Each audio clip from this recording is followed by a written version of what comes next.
We'd like to begin this podcast by acknowledging the traditional owners of the land on which we meet today, the Whadjuk Noongar people, and pay our respects to elders past, present and emerging. Maleficent, will you still need me? Will you still feed me when I'm 64? Oh, there we go. What do you reckon about that? Very cute. Guess what episode number it is?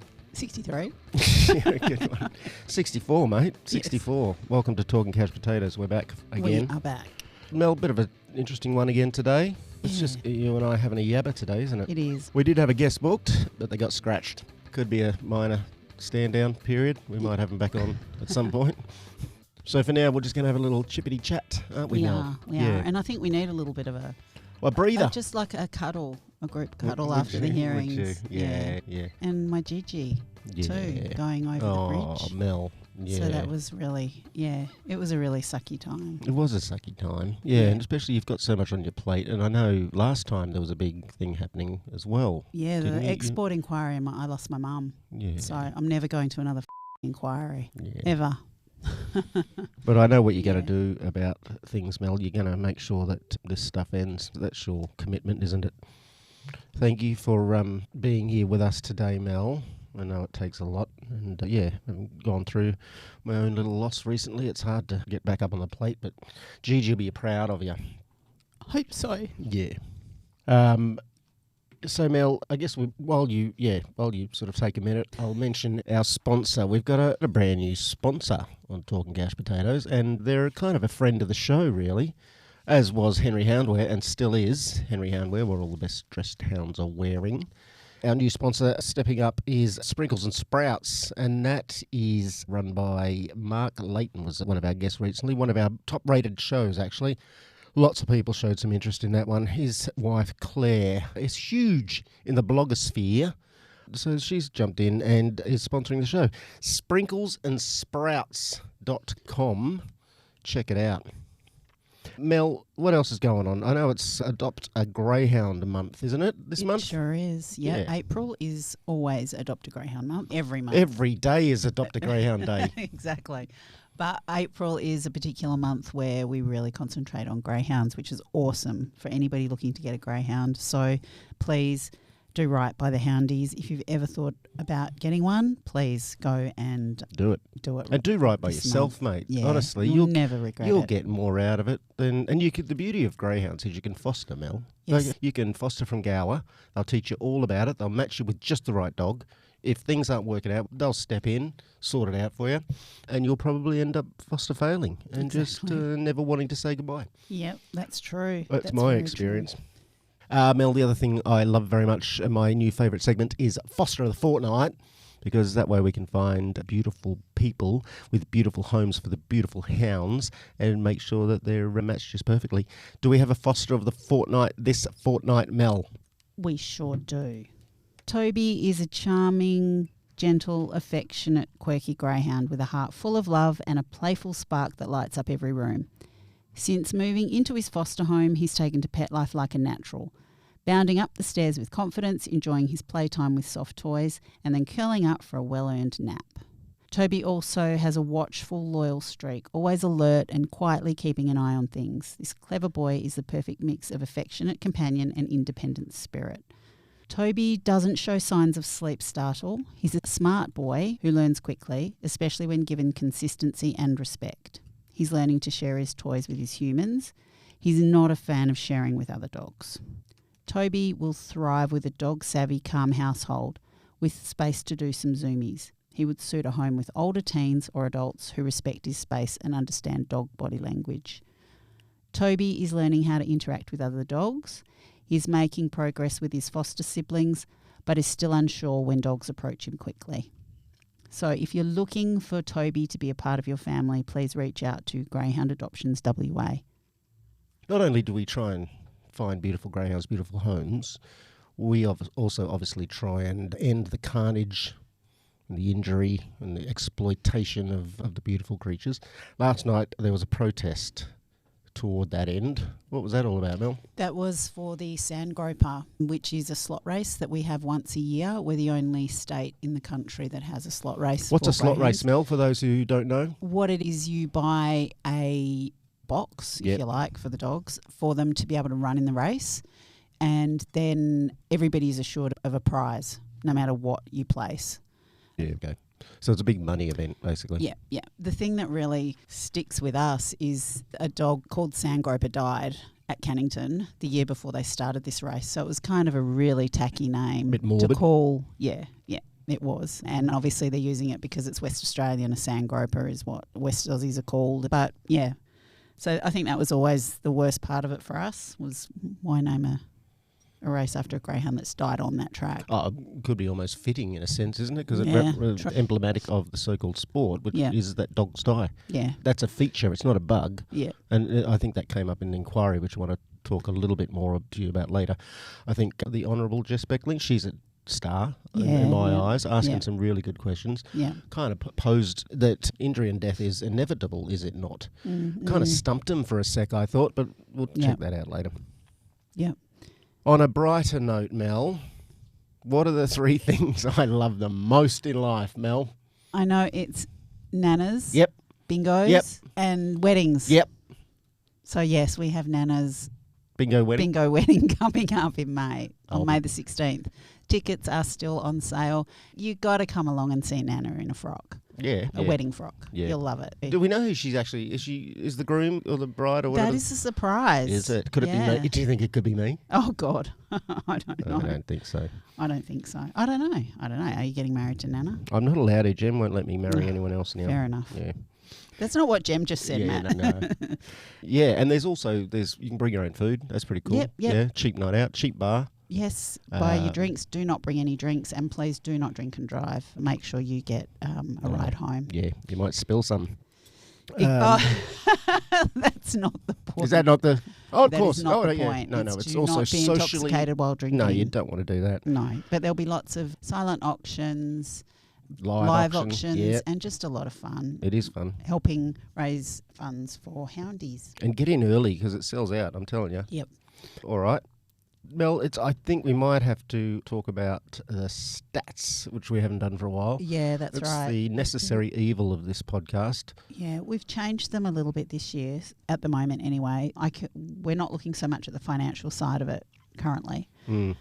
But what I can tell you is this year so far on West Australian tracks, the category for minor injuries, there was 18 at Cannington and Mandurah 73. So a total of 91 dogs have been injured from 0 to 21 So they've day been hurt category. in some way, yeah. Yeah. And the pro racers I've heard have said at times, it could be a broken toenail, mate, or it could be, these little tiny, that aren't an issue. Oh, absolutely. But we're going to have a chat next episode. We've got a really great guest on. We've had on before.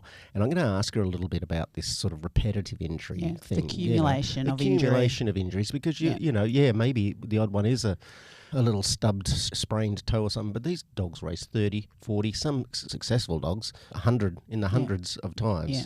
And that's going to accumulate. Absolutely. And also this doesn't take into account any of the off-track yet at this point. So 22 to 59 days. So there's 3 at Cannington and 14 at Mandurah, a total of 17. Cannington major injuries, which is 60 to 90 days, there's been 3 and 2 at Mandurah, so a total of 5. Euthanized on the track, 3 at Cannington, 4 at Mandurah, so 7 dogs already euthanized. Since when? 1st of January. Jesus to Christ. the So 23rd. seven dead dogs this year already. Yeah, well, plus the 4 that have been euthanized off track. And then injuries that happen off track result in a dog being scratched from being able to race. And those that have been scratched due to injury, there's been 117 occurrences of that. So those injuries never, ever get reported. We know that. Yeah, okay. And then scratched due to illness, there has been 22 instances of that. And that's not necessarily 22 individual dogs either. It could be 5 dogs that, have been sick for a long amount of time, or it could be. So it's not just about looking at a number and going, oh, that's minor or whatever. This could be the accumulation of something more severe in one individual dog, which should be looked at. Yeah, right. And, Cannington was reopened recently, right? Yeah. And what happened once it reopened, Mel? A dog was killed because it injured its leg during a trial. Right. How long after it was reopened? It was a matter 3 of... days. Right. 3 days. Jess Beckling's question, spot on. Isn't death and injury inevitable? Absolutely. But then say that and you would get far more respect from groups like ours. Yeah. Be honest, open, say, okay, we expect and accept 20 dogs are going to die in a year racing. Yeah. Say it, and let's be honest about it. Well, let's take a little breather, Mel, and let's come back then and let's have a little chat about your experience of the inquiry, the hearing. I've got some thoughts. I watched all of it. I watched everyone. Watched you guys do it. You've watched them all, have you? Watched them all, Mel. Wow. I do. I don't muck around, mate. I'm not here to spiders, mate. Anyway, That's good to know. We'll have a chat soon. Mel, I wanted to have a chat about the inquiry, the hearings. Yes. First of all, before we do that, just to acknowledge the fact that we got here, and it's down to Free the Hounds. It's down to you and your leadership of Free the Hounds. This has been years and years, decades probably, into a decade or more of advocacy, of raising awareness, getting out there, working your ass off, right? Petition after petition, more signatures each time to finally arrive at this moment where the government's having a good hard look at this so-called sport. So just to acknowledge, I know you get by on 6 to 8 hours sleep per week. Yeah, roughly. I was going to say. Yeah.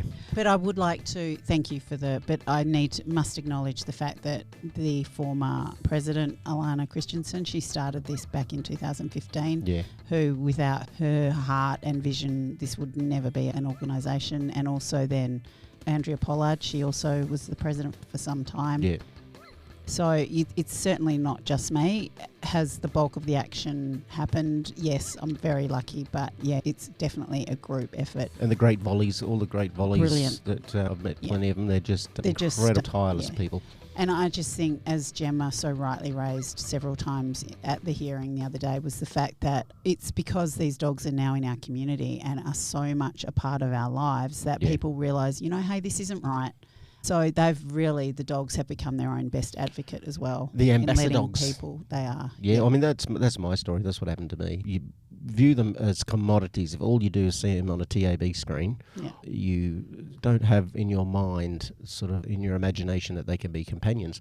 And now more hounds are companions now than there are racing dogs. That's right. Yeah, the tide is turning. I want to have a chat about the hearings, so I watched all of them. You guys were amazing. Who was it that turned up? It was you, Mel, it was Jem. Yeah. Who else did we have on there? Lou, who is our secretary, and also Nat, who is our injury reporter or injury statistician. Yes. And there's Jem. Hi, Jem. How are you doing Hello. today? You're going to open your mouth and make sound come out of it today, aren't you? Normally the mouth is shut and she makes us sound really good. But today you're going to make some mouth noises, aren't you, Jem? Yeah, thanks for that. Yeah. And you made some really good mouth noises at the hearing. All of you did, really. Thank you. Can I just say, I want to say something. Yeah. To all the hippies out there that I may have offended in my statement in the media. The smoke doping hippies? I'd said it right this time. Did you? Dope smoking hippies? I said it right. Of all the things for the journos to pick up, they had to pick that up. And it wasn't. I couldn't believe it. It wasn't derogatory. You weren't being derogatory. Absolutely you're a big fat not. You're a massive dope smoker, mate. Sometimes yeah, we go and have a spliff after every podcast recording. Or sometimes pajama night. Yeah, sometimes you're knocking back a big doobie in the bathtub while I'm washing your feet. Yep. So you've got nothing against it. No, I absolutely don't. Yeah. But all jokes aside, that was certainly never my intention. Was to. No. And just one other thing. To the participants of racing that are saying that we had people from outside of the state signing our petition. Yeah, I heard that one. How can we? It's electronic and you have to have the state of WA for where you live. But we were at markets and things. Yeah. How anybody from outside of the state... They might have been visiting. You never know. They could have had an out-of-state... But they said no to them. Yeah. No, you literally said you've got to live in WA. Because the government go through and check them all. Yeah, well, the other thing they said, Mel, was that we had kids signing petition. Well, guess what? Do a little tiny bit of research, mate. Exactly. There's no law that says kids can't sign petitions they're in WA. They're allowed to. 10 years plus, they're allowed to. And I'm telling you, there must have been maybe 50 kids that ever signed that. Yeah. It's obfuscation. It's diversion. It's just the usual tactics. And if they were having a petition to keep greyhound racing going, I guarantee you they would be having their kids and all of their family members sign that petition. They have them at the track while dogs are breaking their legs. Exactly. So please, But yeah, it's a bit silly.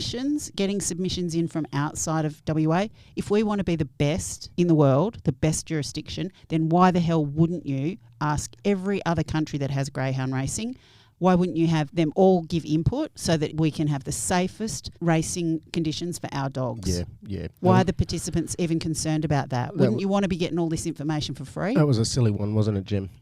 The way I see it is I think the members of the West Australian Greyhound Breeders, Owners, Trainers Association, they did make the mistake of saying that it was from people outside of Western Australia for the petition. But I think what they must have meant was for the submissions. Yeah, right. But one thing I want to point out is they could have gotten all their pro-greyhound racing friends to also write submissions. So just on the point of what Mel made, like everybody is allowed to make a submission. Yeah. The petition is something different. That was purely just in WA. It was 100% valid. And let's not forget, it was also the Estimates Committee recommendation in 2024 that there be an inquiry. Yeah. They recommended it before the Environments Committee did against our petition. Yeah. If you've got an issue, take it to the government. And if any other pro racer says, oh, you're making it all political, they made it political when they decided to get into bed with the government and with gambling corporations. That's when it became political. It's inherently political. So you can stop saying that as well, because you did this, you brought this on. You can't be an outsider on a petition, but you can on a submission. Just to make it simple. And it wouldn't have had Greyhounds Australasia being able to give a submission if it was only Western Australia. So that's one aspect that was a bit silly. I wanted to get up. There's a couple of things that I saw that I want some questions on. But before I do that, Mel and Jim, what was your experience of, like, it's a pretty big deal, just that experience of having to appear at the hearing? What was it? It's draining. It's really draining. And I think I made it fairly obvious that I was a little bit bored, or not bored, but just tired by the end, because it was approximately 300 pages in our submission. It was huge. I looked at quite a number of the submissions, and I think the big ones were hitting 40, 50 pages. I think I saw one that might have hit 90. Yours was a behemoth compared to those other buggers. Yeah. And when they kept asking us questions, I'm like, but we're volunteers. Like, I literally had to go to work after the hearing as well. Yeah. And as we said earlier, I just lost Gina on Friday. Yeah. I thought, I have piled enough of my time into this. You own it. Yeah. You are the politicians. You need to be making the decision on it, not sitting here grilling me over something that we put together because we didn't feel it was right. Well, that submission, that you basically did the inquiry for them. I had to troll through that thing. It took me so long. There's not a single aspect of the argument you're putting forward, the rationale for a phase out, the rationale for increased welfare, accountability, transparency. Every stone was unturned in that thing. So I was just read that, mate. Just read that. That gives you everything you need to know. I think the thing I did enjoy was they used the word passion. It's an overused word, but that kind of came across. It was, for whoever watched it, you got a sense that there's a deep desire to care for the hounds. That's the bit that maybe you can't get on a bit of paper. Yeah. And honestly, why else would we be there? We got nothing to gain. We've got absolutely zero. Yeah. There is no material outcome that we're going to gain from this being ended or to continue, really. Yeah. No, because honestly, we're the type of people that, as Gemma said there too, we're going to go on to another cause. It's not just going to go, oh, we've done this and, no, give me could you have a break for a while? Could I have some time with the missus before you jump onto the next one, please? That's up to me, mate. I've only started watching the Wagboda one on the second day, and I have empathy for those people that have been involved in it. I do. Yeah. Well, I've often said what we have to acknowledge is we on this side of the fence are determined to take away something that they value. Exactly. Like, that's a simple fact. Yeah. And they value it for different reasons. Some is just monetary. Some is a way of life. It's been in the family for whatever many years.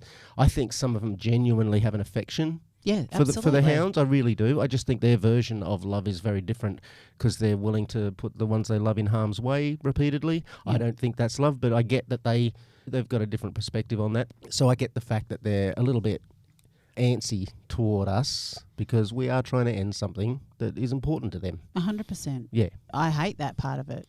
But if you want to step away, make it amateur if that's how you feel. But as soon as you put money in with it and as soon as the government is involved in trying to regulate it, that's when it goes pear-shaped.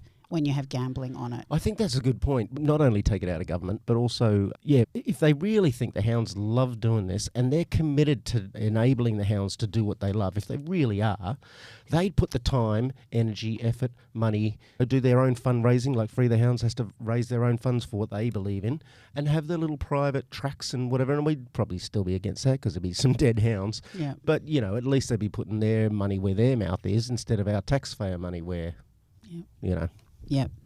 And I did note too that many of them were talking about post-traumatic stress, things like, how these dogs help their mental health and their well-being. That resonates with everybody. Yeah. But these dogs shouldn't be responsible for making your life better. Yeah. But also, if you're trying to recover or work through those kind of situations, surely being involved in an industry or a sport that is going to harm the animals that you care for, surely that puts another layer of worry and concern on you, because how could you possibly love something and then see it suffer or die? That's the one it's that like you're compounding this that is the one that I get stuck on issue. all the time, and it comes down to they can be very black and white, the pro racers, but so can we sometimes. I've seen some of our mob attack them as if they're monsters, and I don't think the majority of them are. What I get stuck on is they keep saying they love their dogs, and I just can't work out, if you love someone or something, you want to protect it and you want to keep it out of harm's way. You want to maximise its capacity to have a beautiful life. They know. And Jess Beckling again, she said, isn't death and injury inevitable? And they had a bit of a pause and then they came back, it's awful. I think they said, it's a really somber day on the track if we lose one, and it's really awful for everyone. I think the follow-up question might have been, why do you keep doing it then? If it affects you so much, if it really makes you sad, why do you, knowing that it's going to happen, they can't deny it's going to happen. Every few weeks it happens. A dead dog every 3 weeks. So that's my question is, if you sincerely are telling me that it hurts you so much to see one get hurt or killed, why do you keep doing it? And the only answer I can come up with is because we're making some bucks. Or if that was the case, if you've got 3 dogs dead on one night, how do you continue after the first dog? Right. Racing. How everyone should be too sad to continue the party. How do you continue racing after the second dog has died for the night? But then how do you keep continuing after the third dog has been put to sleep? There's 3 bodies literally in the freezer, and you are still lining your dog up to race. And the party goes on. That happened in December. 17th of December. That's what is so in stark contrast to what they're saying. And I guess, and we've invited them on before, and I said it at the hearing, come and talk to us. If you can have a polite, respectful conversation, an exchange of differing ideas, then come and say g'day, because I'm actually befuddled sometimes as how you can say one thing and do another. Yeah, I just don't get it. And we have always said there are things we don't know. We can only guess because there is a lack of transparency there. We have questions, and when the questions aren't being answered or are obfuscated. That's a good word, isn't it? Where'd you learn that one? Then what are we supposed to do? It is suspicious. Yeah. So and isn't that a part of more transparency here, so we can keep an eye on these dogs, because Free the Hounds is the only one that has been doing it. Nobody in the industry has been keeping a close eye and calling these things out. Nobody in the government has been doing it. No one in Racing and Wagering WA has. Yeah, the other thing I noticed was that there's freedom of information seems to be a big place. You have to go fishing, and it was a bit duplicitous when they asked, do you have this information? Do you record this? And they go, yeah, we do. Yeah, we record this, and we know this, and we know this. But then the next part, where is it accessible? Became very murky and muddy, like even this, I learnt that this stand down period can be because of a number of factors, that the dogs are on heat, or they mentioned a couple of other examples of why that wouldn't necessarily be a worse injury than initially thought of. But I was left with the sense of well, where is that then? How can we just easily know the reasons for these things? Yep. It's not available. We have to ask through freedom of information, and a lot of the time we don't even know which questions to ask. Yeah, and that's been a huge thing, is it's taken years to learn what questions to ask. Right. So, and the thing that I would want to know is, I know we were talking about the dog Faye, who came in from Tasmania and then was put to sleep here because of what they thought was kennel cough. Why did we, as an advocacy group, know that greyhound racing in Tasmania was shut down or that this pandemic was occurring before? Yeah, I remember the that he controlling mentioned body did? Yeah, we had no idea or something. We Yeah, only they found out. weren't told until the 18th of May, and we Yeah, knew right. before that. How did we know Yeah, before they did? Yeah, and yeah. and these are the things that they should be addressing. They have a national controlling body, Greyhounds Australasia. Every state controlling body has a representative. So RAWA has a representative on that. Why weren't they told immediately that there was a death or the second or third death? Why weren't they told? Why Yeah. wasn't that shared? And this is what we said. It's always reactive. It's Yeah. never proactive. Yeah. So the transparency, the accountability, the sort of communication, all that stuff. I think I was a little disappointed in a way when I was watching the so-called pro side appear before the hearing, because it seemed to me that because of that muddiness, they were allowed to play in the mud a little bit. Do you know what I mean? There was this sort of, I was waiting for a gotcha moment or something, but they were always able to obfuscate and divert and prevaricate because of that muddiness. It's almost a shield against them. They can't just say, well, actually, this occurred or this didn't occur, you know? Sometimes I wonder if they even know themselves. Yeah. I think it's so complicated, and it's almost by design to be so complicated because it is difficult to unearth all the things, the processes, the way things happen, the way things are reported. Yeah. Which is why I think Jess Beckling again, big shout out. Can we get her on the show, Mel? Do you reckon Jess, after this After all this is done, we couldn't. She wouldn't come on at all. It would be because she's got integrity. And for the record, we've also asked Racing and Wagering to come on. We didn't hear back from their media department, Yeah, so right. we've asked them a year ago. Yeah, interesting that. We asked GAP as well, GAP Yeah, WA. Yeah. But I think what I love is because in the midst of all this murkiness and muddiness and opacity, the one thing that stands out loud and clear is that dogs die. And that question she asked again, isn't this inevitable, that dogs will be hurt and killed? And it was the only time, I think there was a pause, might have only been a second or two, and then they ruffled through papers for, I don't know, it was an eon as they're ruffling through their paper. Oh, I don't know if we have this figure and this figure. The fact that dogs die, that's what we can always land on, right? Yeah, absolutely. This sport. And dogs spend too long in kennels waiting for homes. Yeah. One of the things I will say for that particular question is that Jess was quoting from the Free the Hounds website. And so on our website, we have a running total of all dogs injured and deaths on track and off track as a running total from the 1st of January. Now, the way that Racing and Wagering WA report their statistics is different date times. So they were ruffling through because they have statistics They do the financial from year or whatever. 25 to 26. But they should still know how many dogs have died so far this year. Like, it should be something that is on their radar. On their radar. If you're going into a hearing about greyhound racing, you would think. But also, let's just to clarify that a little bit further, Gemma, is in their annual report, the injury data is reported from the 1st of July to the 30th of June, financial. Yeah. But the racing numbers, the starters, is published as the race year, which is the 1st of August to the 31st of July. Yeah, okay. So they report two different dates even within their annual report. That was something else I wonder that stood out to me. The RAWA chief, I think it was, came up with, he's quite clever, really. Give him that, he's a clever bloke. Dennis Borovica, or you mean the CEO? Guy, the grey-haired guy that was in the suit. Anyway, you'll know who I'm talking about. Are you talking about the car analogy? That's Ian Edwards. So he's quite clever and he knows how to put some spin on stuff. When asked about recording deaths and injuries via starters rather than individual dogs, and he came up with this, if I have a car accident on the way home, that doesn't mean it's 1 in 4 because there's 4 of us. Gave this basically saying that one drive, one trip, you're basing it on one trip. And it was pretty clever, really, because he's obscuring the fact that your chance of having a car accident is based on your car driving career, not on one trip.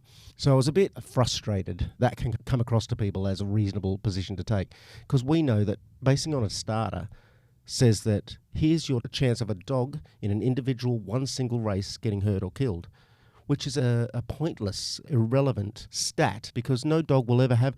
Okay, then only race them once then. Each dog only gets raced once then. If you're going to use 2% or whatever they use, then you can only get to race them once, because that's what that stat's based on. You can't let them have a racing career. What about the 2 dogs that have died in their first race in the last 12 months? Yeah, okay. Yeah. But but it still stands. You can't use the 2% bloody No, thing you unless can't. if It's you wrong. race them once, then you get to use that stat. Or- But if you're going to give them a 30, 40, 50, 60, 70, 80 race career, then you have to give the stats on what the chance of getting hurt or killed over that career is, and it's near 40% of getting hurt or killed. Yeah, just publish both stats. Yeah. One's relevant and the other one's diversion. And to then they be can honest, draw on whichever one they want. It's like having just to keep it simple for the pro racers listening, it's like having a money wheel, a little money wheel, right? Where 1 out of 100 on that money wheel, you win the grand prize, and the grand prize is getting hurt or killed. If you walk up to that money wheel and have 1 spin, fair enough, you've got a 1% chance. But guess what? No one ever has 1 spin. Yeah. They have 40, 50, 60 spins. And guess what it goes up to if you have that many spins? Yeah. Around 40%. Mm-mm. So stop this bullshit starters crap. It means nothing. I agree both stats should be reported. But also, when using his analogy, yeah, he said he makes several car trips and he's going to be injured. So it's exposure-based risk. That is one form of statistics. But when we are reporting car injuries, we don't just report That's right. exposure-based. We actually, on the news, it'll be shown how many actual individuals were killed or injured on the roads this year. And that's what the reporting bodies will gather. So his analogy is statistically correct, but once again, just what they report on these dogs, they're only giving us half the picture. Well, it's That's not even right. half the picture. It's the picture of one race. And his stat is the picture of one car drive. And if the stats for someone over their car driving career, if I told my kid as she was going to get a license, for the time she's driving her car, there's a 40% chance she's going to get hurt or killed in that car, I wouldn't let her buy a car. Simple as that.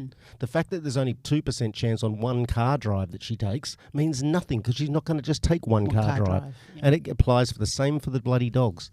Race them once and your stats are fine. And that doesn't even take into account if they do have even a minor injury, because then they've got a weak spot in their body.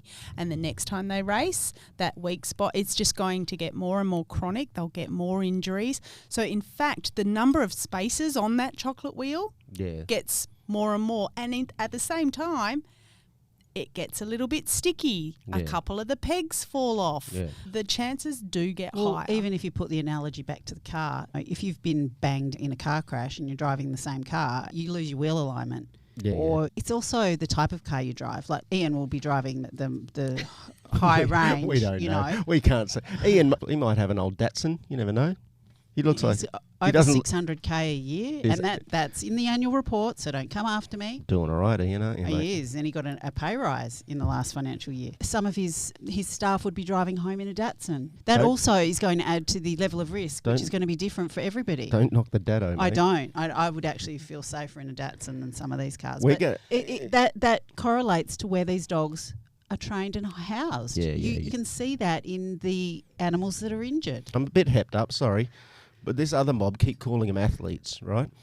On the one hand, they're not exploited, vulnerable creatures that are getting hurt and killed.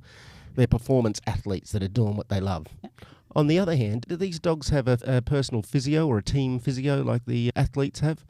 Do these They barely have accredited trainers. do these dogs get looked after like athletes do with post-match warm down? They get a You know, Sunday, Yeah, a right. Macca's Sunday, Do or they some get- nuggets. Do they get a Have you seen the ad for the Sangro Park? There's this dog looking up at this big, shiny cup, like it's going to win that. And I thought they should have replaced that with a Sunday, Yeah, right. because that would have been probably all that the winner would get. Yeah.